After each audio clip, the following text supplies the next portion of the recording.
자, 14장 필립스 곡선과 스태그플레이션. 그걸 좀 보죠. 필립스 곡선.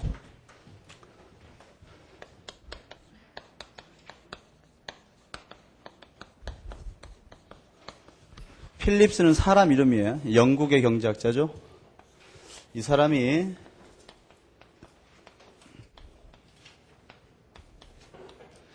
영국의 약 한 100년 정도의 통계 자료를 가지고 뭘 조사했냐 하면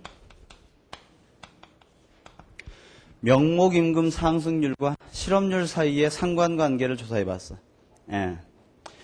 예를 들면 뭐 1850년도에 명목임금 상승률과 실업률 사이의 관계, 그 다음 해 이렇게 다양한 연도의 명목임금 상승률과 실업률 사이의 관계를 조사해 보니까 이와 같은 점의 분포로 나타났단 말이야. 이걸 유의적 상관관계에 있는 곡선으로 한번 나타내 보니까 이와 같은 커브가 나왔다 그 말이야. 예.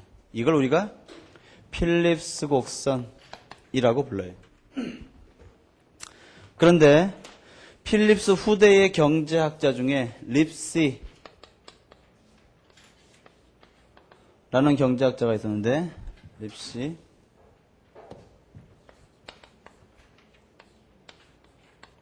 립시라는 경제학자가 명목임금 상승률은 이른바 물가 상승률과 거의 동일한 개념이다 라는 발상에 착안해서 세로축의 명목임금 상승률 대신에 물가 상승률을 놓고 필립스 곡선을 다시 그려봤어요. 그랬더니 어떤 식의 필립스 곡선이 나왔냐면 세로축에는 물가 상승률, 물가가 아니지 물가 상승률이야, 그치? 가로축에는요 실업률, unemployment의 U, 이렇게 해서 우하향하는 이와 같은 필립스 곡선을 만들어냈어요. 이게 이제 현대적인 의미의 필립스 곡선이야. 그러니까 고전적인 오리지널 형태의 필립스 곡선은 원래 명목임금 상승률과 실업률 사이의 상관관계였다. 그걸 참고로 보세요.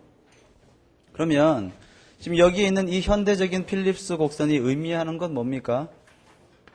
여기 보면 필립스 곡선은 물가 상승과 실업률 사이에는 비례 반비례? 반비례 관계가 있는 거지. 그건 무슨 말이야? 어떤 나라가 실업률을 낮추면 물가는 상승하는 거야.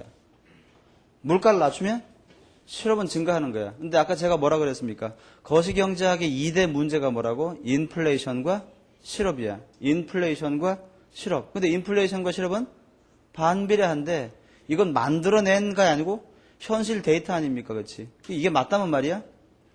인플레이션과 실업률을 동시에 해결할 수 있는 방법은 있어 없어? 없는 거야, 그건. 예. 즉, 요 말이 의미하는 것은 어떤 한 나라의 정책 담당자가 해결해야 될 거시경제학의 가장 큰 2대 문제, 즉 실업과 인플레이션은 동시에 해결이 애초부터 불가능한 거지. 즉 그 나라는 실업을 줄이거나 그래서 인플레이션을 감내하거나 아니면 뭐야 인플레이션의 문제를 해결하고 실업을 감수하거나 둘 중에 하나를 의사결정할 수밖에 없다. 이런 식의 결론이 나오는 거야. 근데 이 필립스 곡선이 발표되자 케인즈 학파가 대대적으로 환영했지.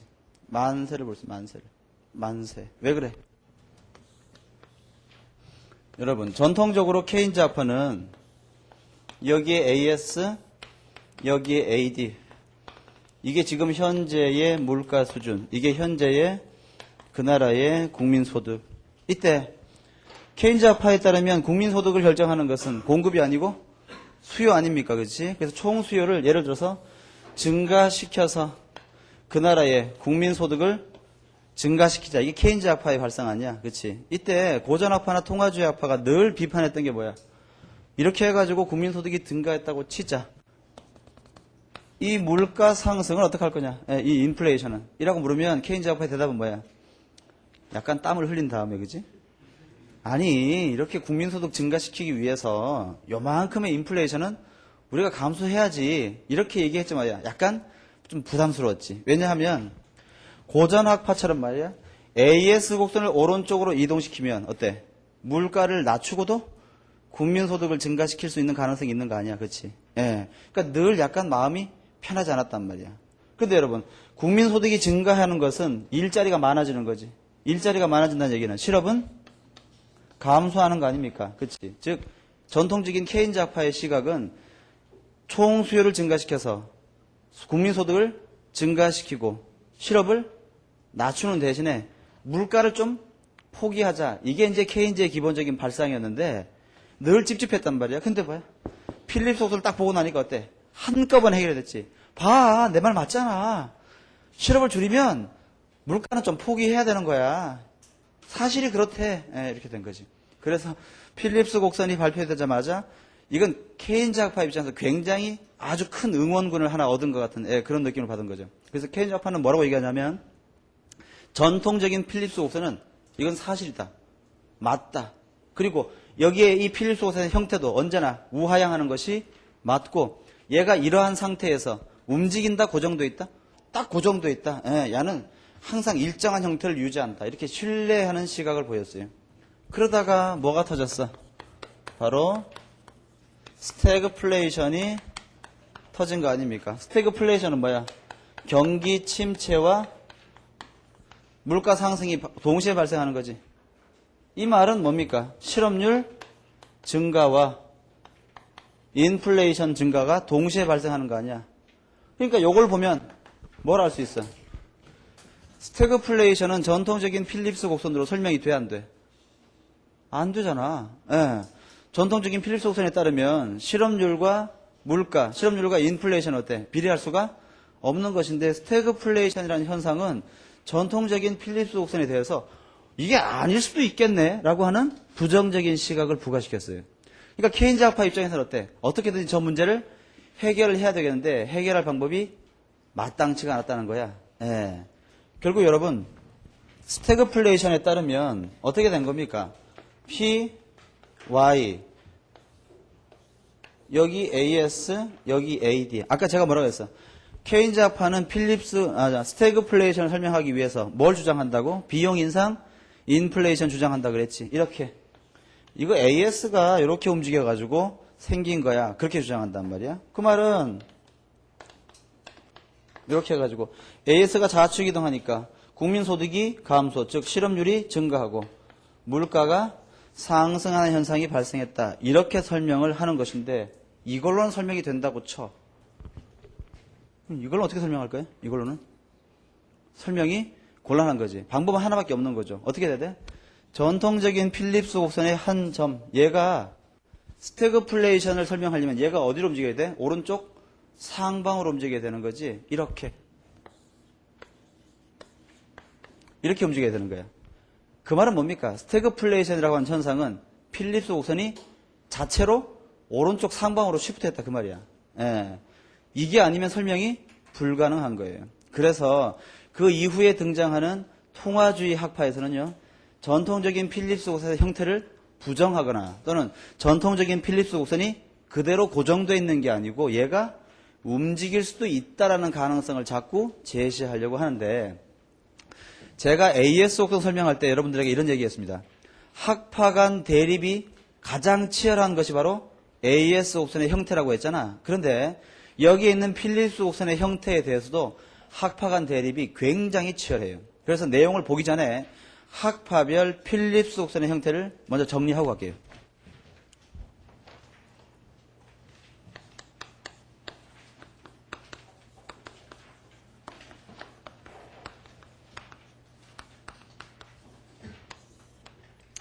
학파별로 필립스 곡선을 어떻다고 주장하느냐. 이제 그걸 좀 보자는 얘기인데 보기 전에 여러분들한테 제가 힌트를 하나 좀 드리려고 해요.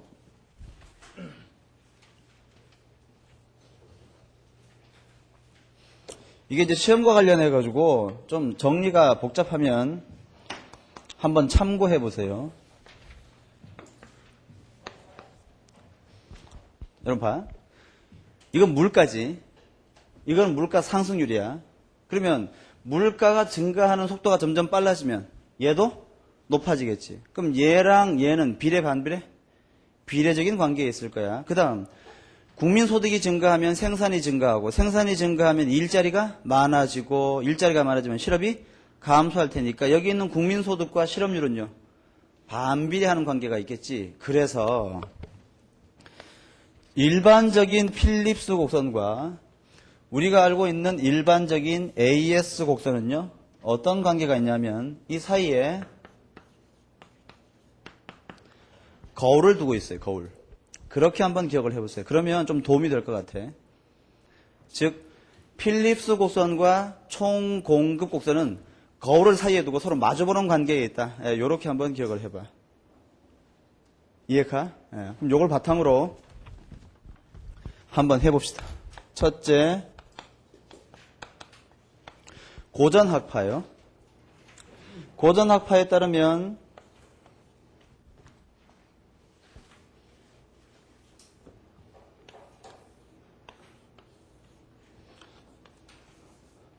여기 P, 여기 Y, 여기 파이, 여기에 U. 자, 답해봐요. 고전학파는 AS 곡선이 어떻게 생겼다고? 고전학파는 언제나 AS가 수직선의 형태를 띱니다. 이때 AS가 수직인 상태에서의 국민소득이 뭡니까? 완전고용 국민소득이지. 자, 답. 고전학파는 필립스 곡선이 어떻게 생겼다고 주장할까? 고전학파는 필립스 곡선이 수직선의 형태를 띈다. 이렇게 주장합니다. 질문. AS가 수직인 상태의 국민소득이 완전고용 국민소득이지? 자, 필립스 곡선이 수직선일 때의 실업률이 뭘까? 이게 바로 자연실업률 또는 완전고용 실업률이 되는 거야. 이해가시죠? 이것만 보더라도 알 수 있죠. 완전고용 국민소득 상태에서의 실업률은 제로가 아니야. 그치? 그 다음 두 번째, 케인즈 학파요.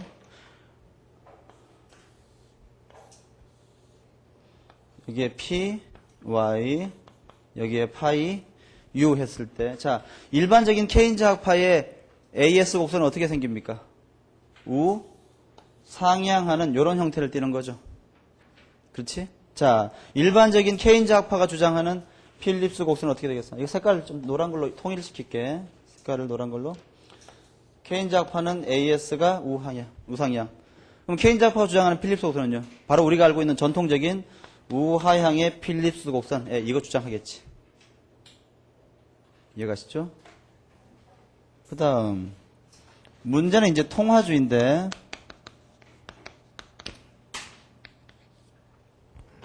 우리가 알고 있다시피 통화주의 학파는 적응적 기대라고 하는 기대 방식을 취하죠. 적응적 기대에 따르면 장단기의 경제 상황이 달라지는 거지. 그치? 단기적으로는 어때? 경제 주체의 물가 상승에 대한 예상이 정확하지 못해서 실제 물가와 기대 물가 사이에 괴리가 발생하고, 물가가 상승함에 따라 고용이 증가하는 우상향의 AS가 가능하지만 장기적으로는 어때? 그렇지. 수직의 AS가 가능하다. 왜? 기대 물가와 실제 물가가 같아질 수 있으니까. 그래서 첫째, 통화주의에 따르면 단기적으로는 실제 물가와 기대 물가가 같지 않아서 단기적으로는 우상향의 AS 또는 우하향의 필립스가 가능한 거지. 이게 바로 통화주의 학파의 단기의 AS, 이게 바로 통화주의 학파의 단기의 필립스. 통화주의 학파를 얘기할 때는 반드시 단기인지 장기인지를 표시해 버릇하셔야 됩니다. 두 번째, 통화주의 학파의 장기의 경우에는 실제 물가와 기대 물가가 일치하기 때문에 이 경우에는 수직의 장기의 AS와 수직의 장기의 필립스 커브가 이렇게 도출되는 거죠.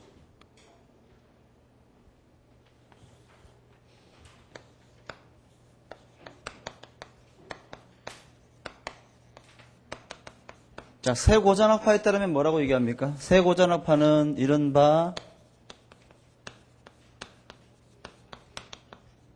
합리적 기대를 가정하는데, 합리적 기대를 가정하면 어떻게 되는 거야? 실제 물가와 실제 기대 물가가 거의 평균적으로 또는 확률적으로 같아지는 거지. 뭐가 없다면? 예상치 못했던 경제 충격 또는 정보 충격만 없다면. 하지만 미처 예상하지 못했던 정보 충격이나 경제 충격이 발생한다면 실제 물가와 기대 물가가 다를 수도 있고, 그때는 AS가 우상향 할 수도 있어. 일시적으로. 그치? 예. 그렇다면 크게 그려서 어떻게 얘기할 수 있습니까? 여기에 두 개를 그려야지.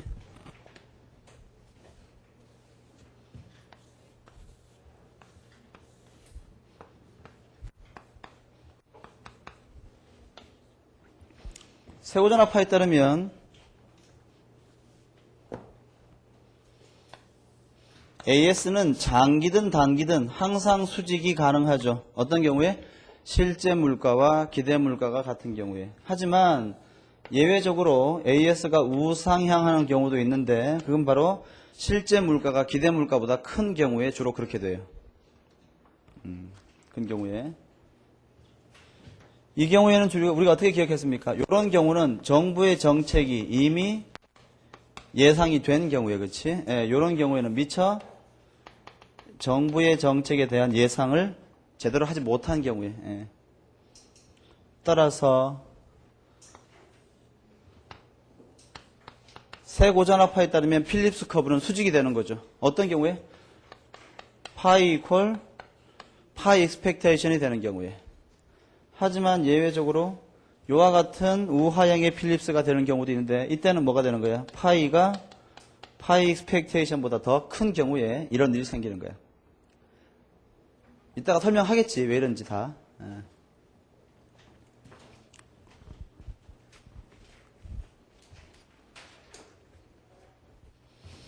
요걸 좀 잘 기억하시면요, 시험 문제를 푸는데 좀 도움이 될 것 같아요.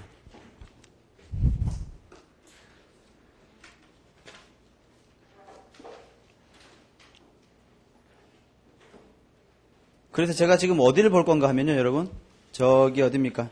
398페이지에 자연실험률 가설, 이제 거길 좀 볼 건데, 지난번에 이거 기억나시죠, 여러분? 제가 어떻게 얘기했습니까? 이와 같이, 이거 봐봐.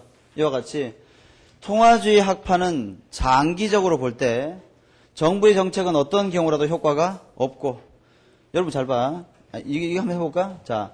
고전학파의 경우에 정부가 AD 곡선을 오른쪽으로 이동시키면 경제는 A점에서 B점으로 곧바로 이동해서 국민소득은 변화가 없고 물가만 상승하게 되는 거지. 이게 이쪽 그림에는 어떻게 나타나는 거야? 여기에 A점에서 여기에 B점으로 경제가 바로 이렇게 이동하니까 실업률은 전혀 변화가 없고 완전 고용 실업률 상태에서 물가만 상승하게 되는 거죠. 케인즈 학파는 뭐 바로 나오는 거지. 국민소득 증가하고 물가 상승하고 실업률 감소하고 물가 상승 높아지고. 그렇지. 중요한 건 이제 통화주의라고 했어요. 통화주의 학파에 따르면 단기적으로 정부 정책은 효과를 발휘할 수가 있고 실업률도 어때? 자연 실업률보다 더 떨어뜨릴 수가 있지. 하지만 장기적으로는 어때? 아무리 정부가 정책을 쓰더라도 장기적으로는 실업률을 자연 실업률 이하로 떨어뜨릴 수가 없다는 결론 나오는 거 아닙니까? 우리가 이걸 뭐라고 부르는 거야? 이걸 바로 통화주의 학파의 자연 실업률 가설이다. 이렇게 부른단 말이야. 예. 그리고 세고전학파의 경우에 요와 같은 또는 요와 같은 상태, 즉 예상된 정부 정책의 경우에는 어떤 경우라도 완전 고용 국민소득을 벗어날 수가 없고 어떤 경우라도 자연 실업률을 벗어날 수가 없더라. 이걸 뭐라고 부릅니까? 세고전학파의 정책 무력성 정리 또는 정책 무용성 명제, 그렇게 부르기도 했죠. 기억나십니까? 예. 그래요. 예상된 정부 정책은 장단기 모두 효과가 없을 것이다. 이게 바로 세고전학파의 주장이야.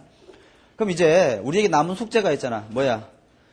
통화주의 학파는 케인즈 학파가 제대로 설명하지 못한 스태그플레이션을 설명해야 될 의무가 있지 않습니까? 그렇지. 그리고 아까 얘기했지만 여기에 있는 필립스 곡선이 바깥쪽으로 움직이는 이유에 대해서 설명을 해야 한단 말이야. 그렇지? 지금부터 그걸 좀 볼게요. 내가 지금 하는 것은 통화주의 학파의 주장에 따른 스태그플레이션에 대한 설명이야. 그렇지? 이게 중요한 거예요. 잠깐 지우고 해볼게요.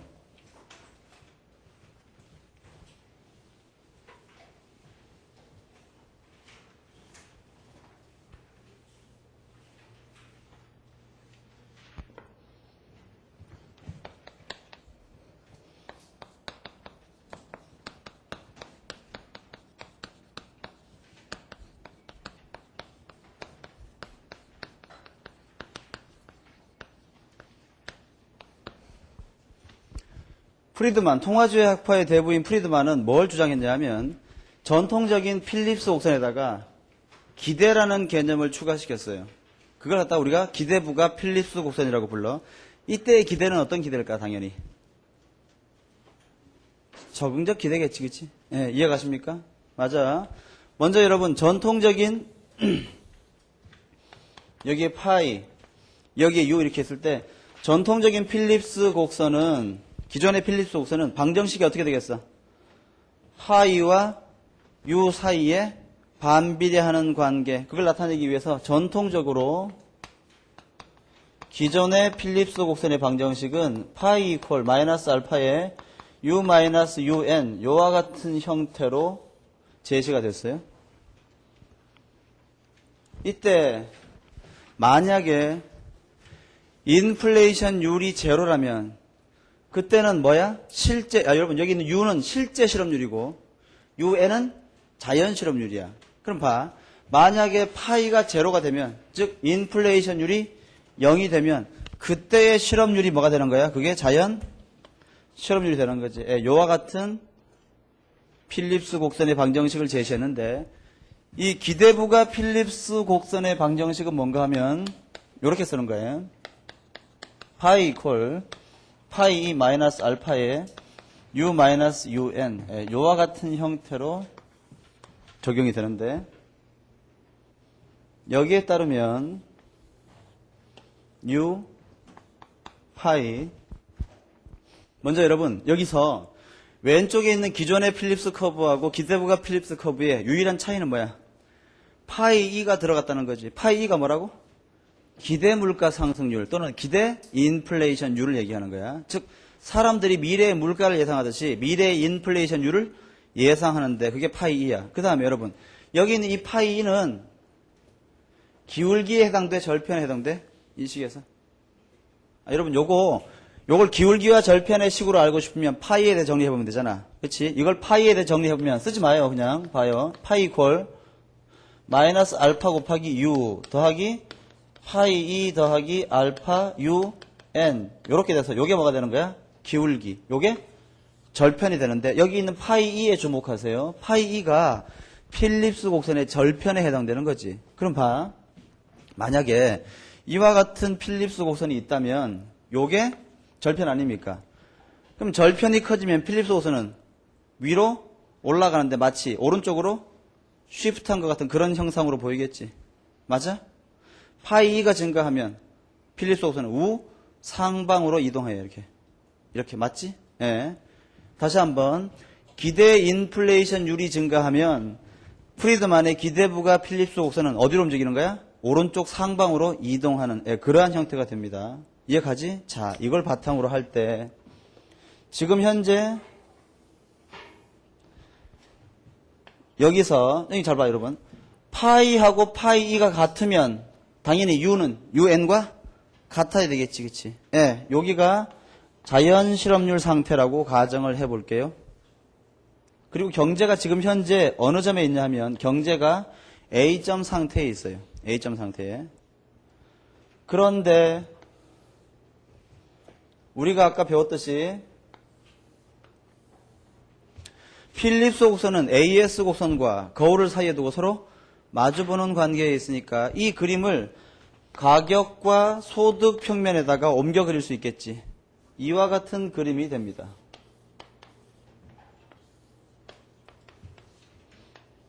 요게 바로 A점이 되는 거야. 스몰 a로 할게. 그게 더 구별이 쉽겠네. 여기가 완전 고용 국민소득. 이때의 물가 수준이 P0. AD-AS 모형에서의 A점이 필립스 곡선에서 A점과 똑같은 점이야. 왜? 이상한데? 여기는 지금 파이가 제로인데 여기는 물가가 P0네. 이거 모순인가? 아니지. 물가가 P0 수준에서 고정되어 있으면 물가 상승률은 제로 맞잖아. 그지? 제로. 이해가십니까? 자, 지금 현재 여러분 봐봐. 지금 현재 파이가 얼마야? 파이는 0%지. 이 점에 있으니까. 그치? 그리고 지금 A점에서는 실제 실업률이 자연 실업률과 같으니까 이 점에서는 여기서는 기대 물가 상승률도 몇 프로겠어? 얘랑 같아야 되잖아.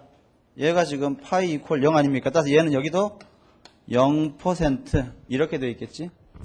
이게 최초의 이제 출발점이야. 자, 이런 상태에서 정부가 여기 있는 이 국민소득이 좀 마음에 안 들어. 더 높이고 싶어. 그래서 케인즈적인 확장적인 재정정책 또는 금융정책을 쓰기로 했습니다. IS 곡선이나 LM 곡선이 오른쪽으로 움직이겠지. 그러면 AD 곡선도 오른쪽으로 움직일 거야. AD가 오른쪽으로 이렇게 움직여서 AD, 여기 제로고, 여기 AD1이 됐어요. 그래서 경제가 어느 점으로 움직였어? B점으로 이동했어. B점으로. 근데 여러분, AD 곡선이 AD0에서 AD1으로 이동하면 그 과정에서 기존의 완전 고용 국민소득 수준에서 물가가 어때? 큰 폭으로 이렇게 올라야 되잖아. 그치? 이해가십니까? 또는요, 적어도 B점에서는 어때? 물가가 P0보다는 더 상승했지. 그치? 아까 얘기했잖아. AS 곡선과 필립스 곡선은 서로 마주보는 관계에 있어. 이 A점에서 B점으로의 이동이 이쪽에 어떻게 나타날까? 바로 여기 있는 A점에서 여기 있는 B점으로 이렇게 이동하는 현상으로 나타났을 거야. 이렇게. 즉 봐. 지금 현재 A점에서 B점으로 이동하는 바람에 국민소득은 YF에서 Y1으로 증가했지. 소득이 증가하니까 실업률은요. UN에서 U1으로 감소한 거야. 근데 물가가 상승했으니까 여기에서는요. 물가 상승률이 커졌겠지. 이제는 물가 상승률이 제로가 아니고 몇 프로야? 예를 들어서 3%가 돼버린 거야. 근데 내 말 들어봐. 여기 있는 파이가 뭐야? 물가 상승에 대한 예상치지. 프리드만에 따르면 적응적 기대에 따라서 이 파이가 움직이는데 아까 우리가 배웠잖아. 단기적으로는 파이가 여기 있는 파이를 쫓아가 못 쫓아가. 못 쫓아가는 거야. 그러니까 봐. 사람들이 처음에 A점 있다가 A점 상태에서는 인플레이션율이 제로야. 그러니까 사람들이 뭐라고 생각하는 거야? 아, 지금 인플레이션은 앞으로도 제로겠지. 변하지 않겠지라고 믿고 있었어. 근데 갑자기 정부가 확대 재정 금융 정책을 펼치는 바람에 물가가 상승했어. P0에서 P1으로. 근데 이걸 내가 지금 다 정확하게 예상을 했어 못했어? 못한 거야. 단기적으로는 어때요? A점에서 B점으로 움직이는 얘기는 잘 봐요. 지금 B점 상태에서는 파이는 3%인데 파이는 0%야. 그러니까 B점 상태에서는 파이와 파이가 일치하지 않는 상태가 된 거지. 이런 상태가 된 거 아닙니까? 단기적으로 이런 상태의 필립스가 지금 형성된 거야. 그렇지? 하지만 적응적 기대의 장점은 뭡니까? 시간이 지나면서 장기적으로는 부분 오차를 계속적으로 수정해 나가면서 여기 있는 파이를 파이 1을 파이랑 일치시키겠지. 그래서 사람들이 봐. A점 상태에서 B점 상태로까지는 그냥 이동을 했어. 왜? 일시적으로 기대 물가 상승률을 실제 물가 상승률과 매치시키지를 못한 거야. 그치? 그런데 어때? 시간이 지나면서 아이고 내가 기대를 잘못했네. 이게 뭐야? 이제 보니까 물가가 3%나 올랐네? 나의 예상이 너무 모자랐네? 이제 어떻게 되겠습니까? 예상을 수정하겠지. 이걸 몇 프로로? 3%로 증가시킬 거야. 그러면요. 여기 있는 파이 2가 증가해. 그러면요. 절편이 커지는 거야. 따라서 얘가 위로 쉬프트, 즉 우상방으로 움직이게 되는 거지. 어디까지? 바로 기존의 완전 고용 실업률 또는 자연 실업률 상태에서 만날 때까지 요와 같은 필립스 곡선으로 바뀌는 거야. 이제 보세요. 이제 이 점을 우리가 C점이라고 한다면 C점에서는 실제 실업률이 얼마가 됐어? 자연 실업률이 됐지. 실제 실업률이 자연 실업률과 같아지면 파이는 파이 2와 같아야 되는 거지. 따라서 C점에서는 실제 물가 상승률이 3%니까 이제는 파이 2도 몇 프로가 되는 거야? 3%로 맞추는 거지. 예. 그래서 경제는 B점까지 갔다가 다시 C점으로 이동하는 이런 형태를 보인단 말이야. A점에서 B점으로 이동은 어떤 시기에? 단기적으로. B점에서 C점으로 이동은 장기적으로 이동한 거지. 그게 이 오른쪽 그림에서는 어떻게 나타나야 됩니까? 여기 보세요. 총 공급 곡선과 관련해 가지고 단기적으로는 근로자들이 실제 물가 상승률을 제대로 인식을 했어 못했어? 못한 거지. 아직 사람들은 물가가 얼마라고 생각한 거야? 아직 물가가? 아니지. 단기적으로 지금 AS의 사람들의 물가 상승에 대한 기대는 P0지, P0. 근데 어때? 완전고용 국민소득에서 물가가 P1까지 올랐잖아. 이걸 뒤늦게 깨달은 거지. 아, 내가 물가를 너무 적게 예상했구나. 물가 상승에 대한 기대 심리를 높여. 그러면요. 실질임금을 일정하게 유지하기 위해서 기대 물가가 이제 높아지니까 이제 이게 얼마로 오르겠어? P가 P1으로 오르겠지.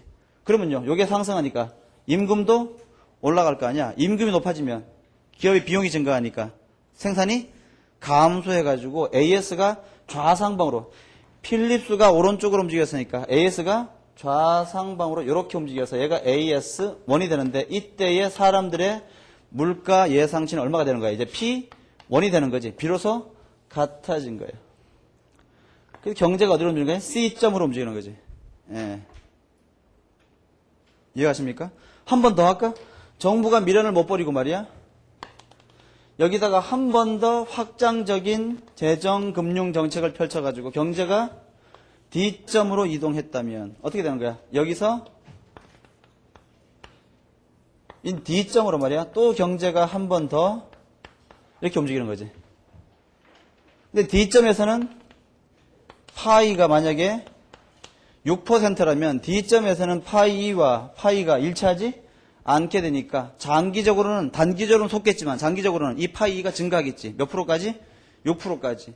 절편이 커지니까 얘가 또 오른쪽 상방으로 이렇게 이동하는 거야. 어디까지? 여기랑 이렇게 일치할 때까지. 여기가 2점이 되는 거고, 여기가 2점이 되는 거고, 2점에서는 어떻게 돼? 이젠 또 파이 2가 몇 프로? 6%로 이렇게 증가하는 거지. 즉 정제 기대 가정하니까 일시적으로는 속아. 하지만 어때? 장기적으로는 속지 않는 것이야. 이게 이쪽엔 또 어떻게 나타나는 거야? 이렇게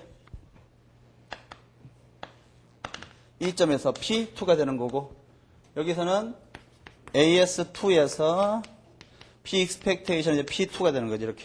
예. AS 곡선의 좌측 이동은 필립스 곡선의 우측 이동으로 이렇게 나타나는 거야. 그래서 정리하면 잘 봐. 여기 있는 B점, D점은 일시적인 점이지.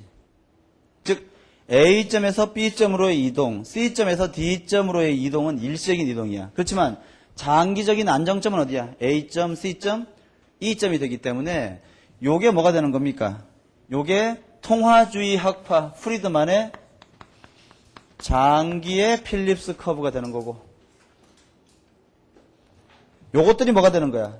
여기 있는 얘네들이 모두 다 이게 단기의 필립스 곡선들이 되는 거지. 이렇게. 예. 단기의 필립스가 되는 거야. 따라서 이쪽도 뭐가 되겠습니까? 얘네들이 전부 다 이게 뭐가 되는 거야? 이게 단기의 AS 커브가 되는 거고, 통화주의 학파 입장에서 여기 얘네들이 이걸 다 연결하면 얘가 통화주의 학파의 장기의 AS 곡선이 된다 그 말이야. 그럼 질문. 이제 스태그플레이션을 설명해야 될 거 아닙니까? 그렇지? 뭐 스태그플레이션은 어떻게 설명이 돼?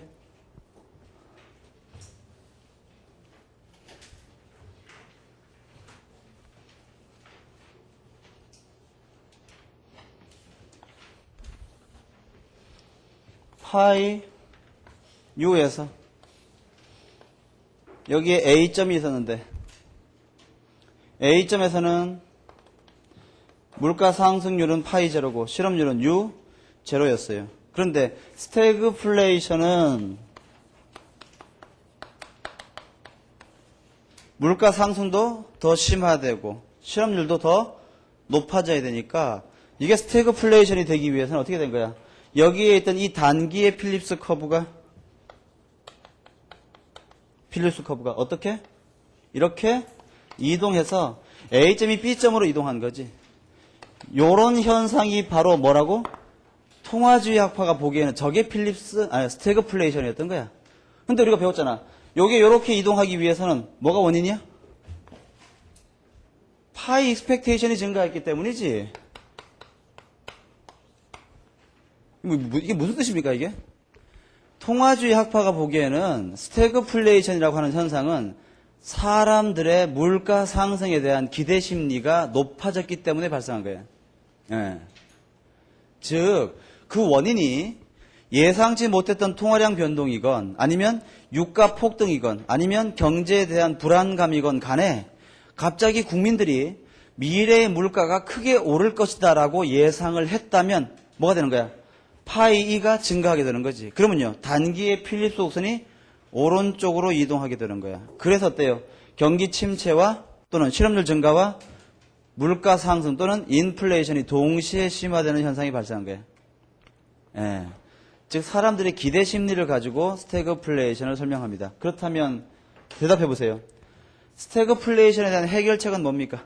통화주의 학파는 케인즈 학파는 어떻게 해결한다고 그랬어? 스태그플레이션은 비용 인상 인플레이션이니까 비용 인상 인플레이션 즉 스태그플레이션을 해결하기 위해서는요. 소득 정책 인컴 팔러시 어떻게 한다고? 임금 가이드라인 설정하고 공공요금 동결시키고 전국에 있는 공무원들 임금 동결시키고 막 이런 정책 쓰자 그랬잖아. 그게 해결책이 될 리가 없는 거지. 그럼 통화주의 학파 입장에서는 어떻게 하면 되는 거야? 이걸 해결하려면 얘를 다시 원래대로 끄집어 내려야 되겠지. 어떻게 하면 돼? 사람들의 물가 상승에 대한 기대 심리를 낮춰주면 되잖아. 여러분 어떻게 하면 사람들이 앞으로는 물가가 안정될 거야. 물가 상승은 없을 거야. 이렇게 믿을 수 있게 해줄 수 있을까? 그건 정부가 쓸데없이 돈을 함부로 풀지 않으면 돼요. 일정한 원칙하에서 주어진 조건 하에서 약속한 만큼만 통화량을 풀고 예상에 없던 갑작스러운 통화 정책은 사용하지 않고 정해진 룰을 잘 지킨단 말이야. 그게 바로 뭐야? 준칙주의 또는 K% 룰에 입각해서 통화 금융 정책을 운용하면 사람들의 물가 기대 심리가 안정되고 그렇다면 어떻게 된 거야? 파 익스펙테이션이 작아지고 그렇다면 단기의 필립스 곡선을 왼쪽으로 끄집어 내릴 수 있다 그 말이지. 이해가십니까? 예. 이게 바로 통화주의 학파가 주장하는 기대부가 필립스 곡선의 이론이에요. 그게 어디에 설명되어 있냐면 398페이지하고요. 399페이지에 잘 설명되어 있으니까 여러분들 확인해 보시고 방금 제가 398페이지를 좀 보시겠습니까? 방금 제가 필기해 드린 기대부가 필립스 곡선이 거기에 나오죠. 그건 기억하시고요. 그 기대부가 필립스 곡선이 말하고자 하는 점이 뭘까? 그거 정리해야 되는데 거기 박스 밑에 볼게. 기대부가 필립스 곡선 박스 밑에 보시면 작은 목차 3번에서 장기적으로는 경제 주체들이 물가를 정확하게 예상하므로 즉 파이 이퀄 파이 익스펙테이션이 되므로 장기의 필립스 곡선은 수직이 될 거란 말이야. 따라서 장기적으로는 정부가 어떤 정책을 실시하더라도 실업률이 자연 실업률 이하로 떨어지는 것은 불가능해. 물론 일시적으로는 가능하겠지, 그지? 결국 정부 정책은 뭐만 상승시키는 거야? 여기 봐봐. 결국 여기 아까 보면 정부가 확대 재정 금융 정책 실시하니까 단기적으로는 이렇게 움직였지만 장기적으로는 이렇게 움직인 거 아니야. 결국 뭡니까? 실업률은 전혀 낮추지도 못한 상태에서 물가만 폭등시켰지. 개입하지 말란 말이야. 그러니까 예. 이렇게 하라 그런 뜻이죠. 밑에 장기의 필립스 곡선의 도출 중요한 그림이니까 그거 꼭 기억하세요. 그 숨은 의미를 잘 알아야 돼. 그 다음 오른쪽 페이지 상단에 자연 실업률 가설의 의미요. 다시 한번 확인할게. 장기의 필립스 곡선은 자연 실업률 수준의 수직선이다. 즉 장기적으로는 인플레이션율과 실업률 사이에 상충 관계는 존재합니까 안 합니까? 하지 않죠. 장기적으로는. 그렇지? 두 번째, 장기에는 필립스 곡선이 수직선이므로 실업률을 낮추기 위해 재량적인 안정화 정책, 즉 케인즈적인 정부 정책을 사용하는 것은 물가 상승만 야기시키지 실업률이나 국민소득을 전혀 변화시킬 수가 없을 것이다 그 말이야. 방금 제가 읽었던 두 문장은 중요한 거예요. 별표 치시고요. 아래쪽에 보시면 그렇다면 자연 실업률은 어떤 것 때문에 결정되는가? 정부의 재정 금융 정책으로 결정되는 게 분명히 아니겠지. 자, 어떤 게 결정합니까? 한 나라의 산업 구조, 그 나라의 인구 구성, 그 다음에 시장에서의 불안전 경쟁의 정도, 노동과 자본의 이동 가능성, 탐색 비용. 이건 뭘 연상시켜? 탐색적 실업 또는 직장 탐색 이론 아까 본 거 있지? 예. 그런 것들을 연상시키죠. 밑에 보시면 연결되잖아. 제도적 요인 보시면 실업보험제도 바로 나왔네. 실업보험급여를 높이면 탐색적 실업은 증가 감소? 증가하는 거지. 즉 자연실업률이 증가할 수 있는 거예요. 최저임금제 마찬가지고 노동조합 역시 모두 자연실업률을 높일 수 있는 요인이 됩니다. 따라서 밑에 보시면 자연실업률을 낮추기 위한 대책. 잘 봐. 자연실업률을 낮추기 위한 대책에 재정금융정책은 들어있을 리가 없겠지. 왜? 지금은 누구의 시각이니까? 통화주의 학파의 시각이니까. 볼게요. 첫째, 직업훈련시키고 인력 재배치하잔 말이야. 아까 기술적 실업 같은 거, 그런 거 줄이기 위해서. 두 번째, 노동시장의 유연성을 제고하자. 아까 얘기했죠. 이런 거 많이 하면 어때? 탐색적 실업 같은 거 줄일 수 있잖아. 실업보험 제도를 개편해야 됩니다. 실업보험을 많이 줘야 돼? 적게 줘야 돼? 적게 줘야지만 자연실업률을 낮출 수가 있는 거예요.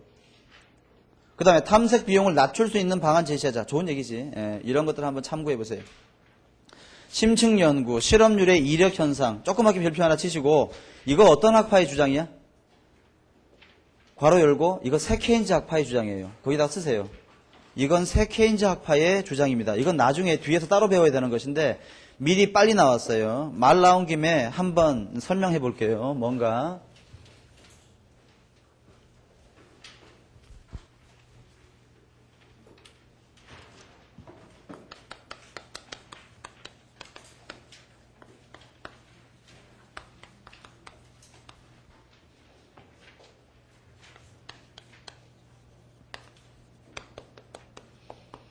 실업의 이력 가설 또는 실업의 이력 현상은 뭔가 하면 여러분 이력이 뭡니까? 이력. 우리가 이력서 쓴다 그러지. 이력이 뭐야? 자신의 과거의 행적 아니야. 그렇지? 자신의 과거의 행적. 예를 들어서 실업의 이력 현상이니까 실업이 과거에 발생해 왔던 그 이력이 앞으로의 실업을 결정한다 그런 말이야. 즉 무슨 말인가 하면 높은 상태의 실업을 오래 경험하면 자연 실업률도 높아지고 낮은 실업률을 계속 경험해왔던 경제는요, 자연 실업률도 낮은 상태에서 유지가 되더라. 이게 바로 실업의 이력 가설이에요. 영국에서, 영국하고 서유럽 쪽에서 말이야, 굉장히 장기간의 경제 불황 때문에 실업률이 굉장히 높았어. 그 다음에 나중에 경제 불황이 해소됐고 경제가 호황으로 돌아섰는데, 그럼에도 불구하고 실업률이 더 이상 낮아지지 않고 경제의 장기적인 평균 실업률 자체가 과거보다 높아지는 현상을 발견했단 말이야. 그것 때문에 등장한 것이 실업의 이력 현상이야. 스토리는 이런 거예요. 경제 불황기에 한 번 실업을 경험하게 되면 이게 호황기가 되더라도 취업이 어려워져요. 그래서 경제의 장기적인 실업률,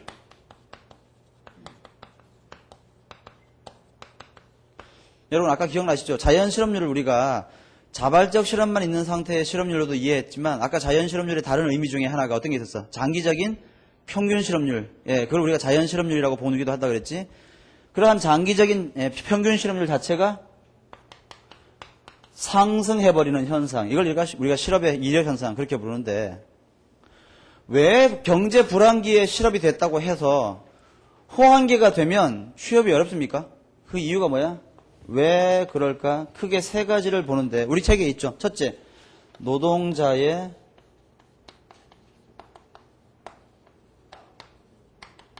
숙련도가 상실돼. 즉 기술 발전의 중단 때문에 그렇다 그 말이야. 이게 무슨 말이야?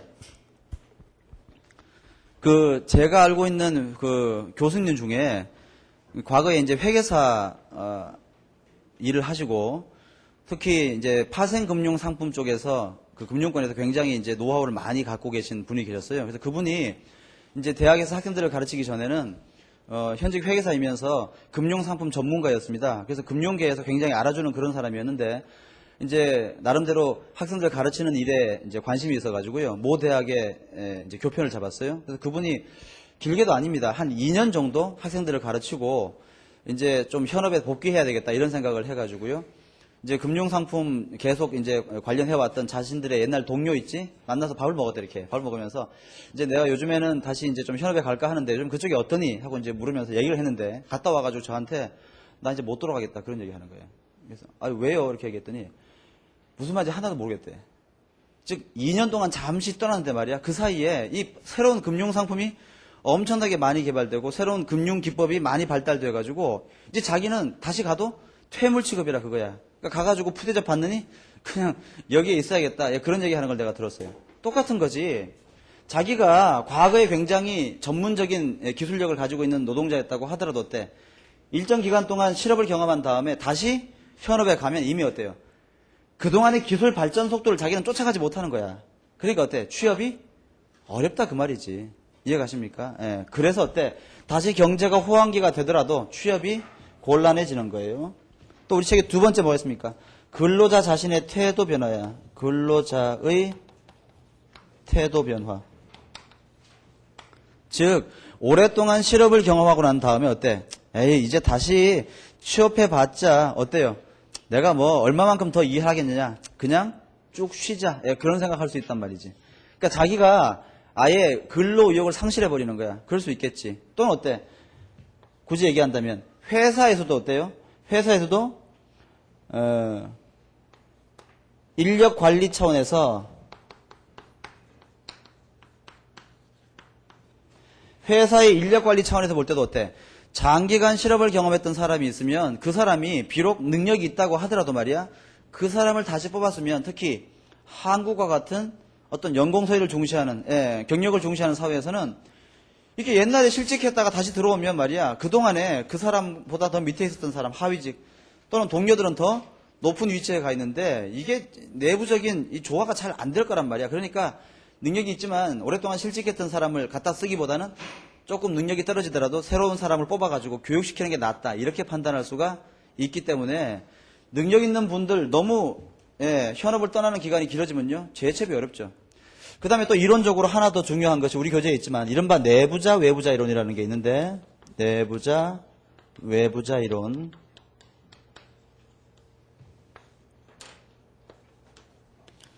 여기는 이 내부자 외부자 이론을 좀 따라 좀 볼게요.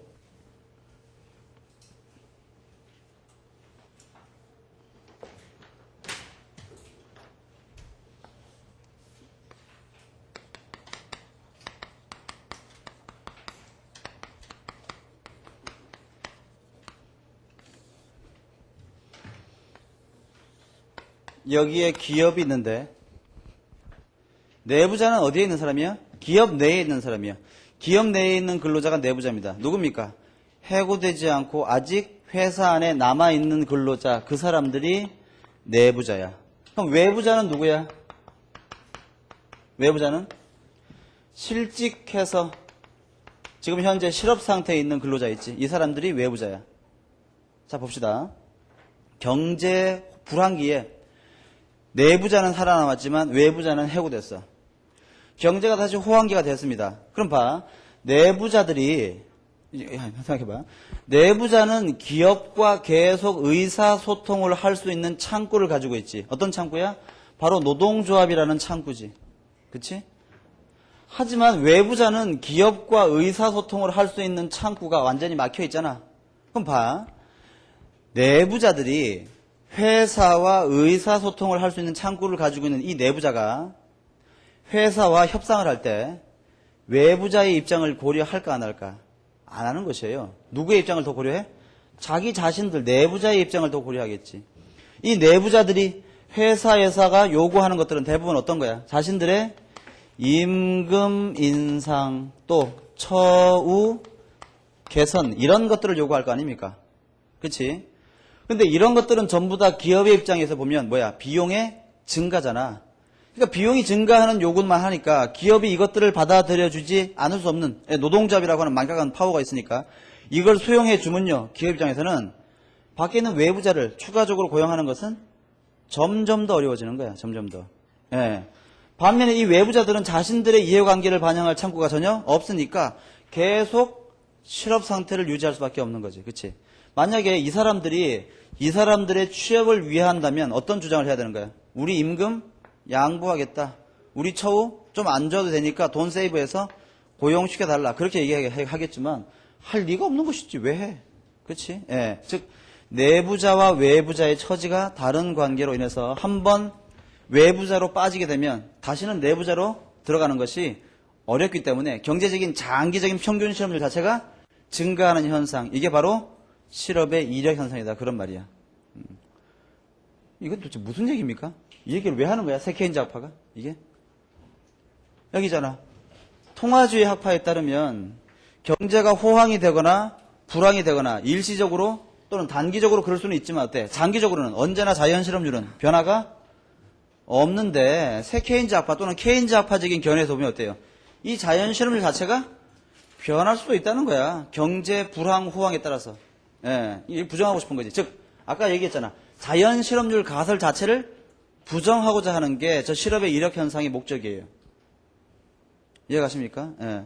그러니까 무슨 뜻이야? 만약에 이걸 거꾸로 말이야. 거꾸로 정부가 장기간에 걸쳐가지고 굉장히 경제를 호황으로 만들어서 굉장히 실업률을 낮춰놓으면 어때? 자연 실업률도 낮아질 수 있다는 얘기지. 즉 정부 정책으로 자연 실업률 자체를 변화시킬 수도 있다고 주장하는 게 케인즈적인 시각이다 그 말이야. 참고해보세요. 예. 됐습니다. 401페이지 필립스 곡선 이미 우린 다 했지. 예, 확인해 보시고요. 그 다음 402페이지 보시면 오쿤의 법칙이 있는데 이건 정말 그냥 참고로만 보세요. 오쿤의 법칙은 뭔가 하면 이걸 뭐 보면 알겠죠. 여러분 여기 봐봐. 여기 바로 있네. 예. 필립스 곡선과 AS 곡선의 서로 상반되는 입장을 이해해가지고 보면 한나라 경제가 뭘 얘기하면 돼? 여기 있네. 한나라 경제가 실업률을 낮추기 위해서 다시 한나라 경제의 실업률이 증가하면 어때요? 국민소득은 감소해야 될 거 아닙니까? 그렇지? 이때 그 나라의 실업률과 그 나라의 국민소득의 움직임은 서로 반비례하겠지.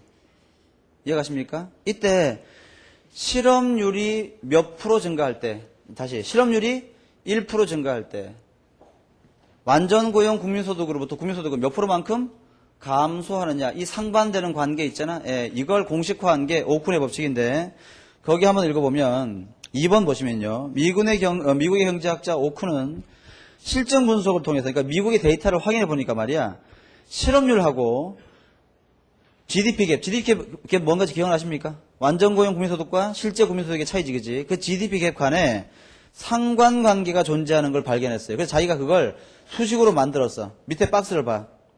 YP, 완전고용 국민소득이지. 분해, YP-Y. 그게 바로 뭡니까? GDP 갭이지. GDP 갭의 변화율은 뭐야? 실제 실업률에서 자연 실업률을 뺀 그만큼의 실업률 격차 곱하기 알파의 상관관계가 있더라 그 말이야. 요 식정들은 외워두세요. 그래서 오쿤의 법칙은 뭡니까?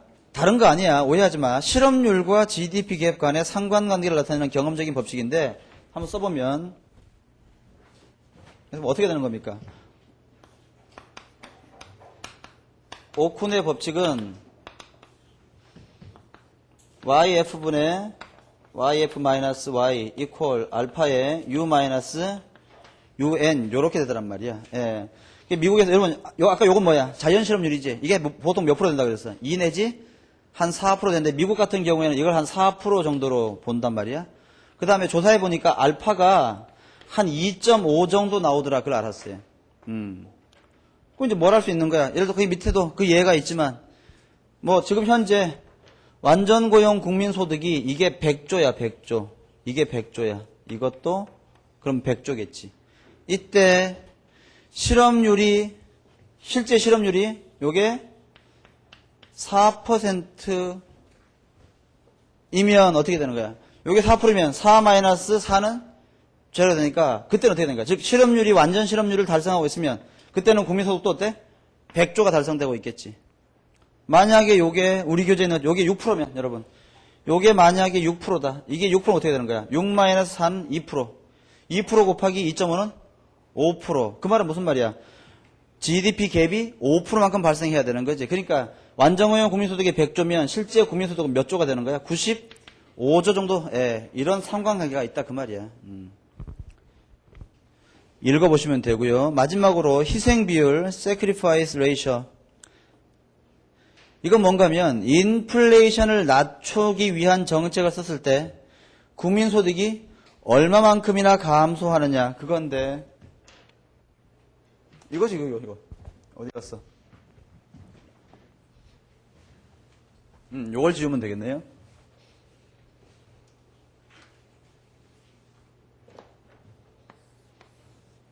여기에 Y, 여기에 P. 총수요가 지금 여기 있어. 물가가 지금 굉장히 높아. 이때 국민소득은 Y제로야. 이 물가를 좀 낮추고 싶어. 이걸 낮추기 위해서 정부가 긴축적인 재정금융 정책을 실시해서 이렇게 움직였습니다. 그랬더니 물가가 P0에서 P1으로 이렇게 낮아졌어요. 그러면 자동적으로 국민소득은 감소하겠지. 즉 물가 하락과 국민소득 감소 사이에는 일정한 관계가 있는데 이때 물가를 1% 죄송합니다. 물가가 아니라 인플레이션율을 그러니까 세로축에다가 이걸 쓰지 말고 말이야. 이걸 쓰지 말고 아니야. 파이를 쓰면 더 정확하겠네. 원래 물가가 상승률이 파이 제로였는데 이걸 만약에 파이 1으로 낮췄으면 인플레이션율을 1% 낮추기 위해서 국민소득이 몇 프로만큼 희생돼야 되느냐. 이게 바로 희생비율이에요. 희생비율. 희생비율이 굉장히 크면 어때요? 인플레이션 정책을 함부로 쓰면 안 되겠지. 희생비율이 상대적으로 좀 작다면 어때? 좀 과감하게 인플레이션 안정정책을 사용할 수가 있을 거 아닙니까? 그지? 정의를 잘 기억하면 되겠 정의를 잘 기억하면 되겠습니다. 그래요. 이렇게 해서 5편이 끝이 났네요. 화폐 비교는 뭐 다음에 할 텐데 좀 예습을 많이 해오시기 바랍니다. 다음 시간에 뵐게요. 수고하셨습니다. 우리 보강 내일 하기로 했잖아. 내일 그지? 내일 제가 그 칠림동에서 강의가 있어가지고요. 거기서 강의가 몇 시에 끝나냐면 6시에 끝나 6시에.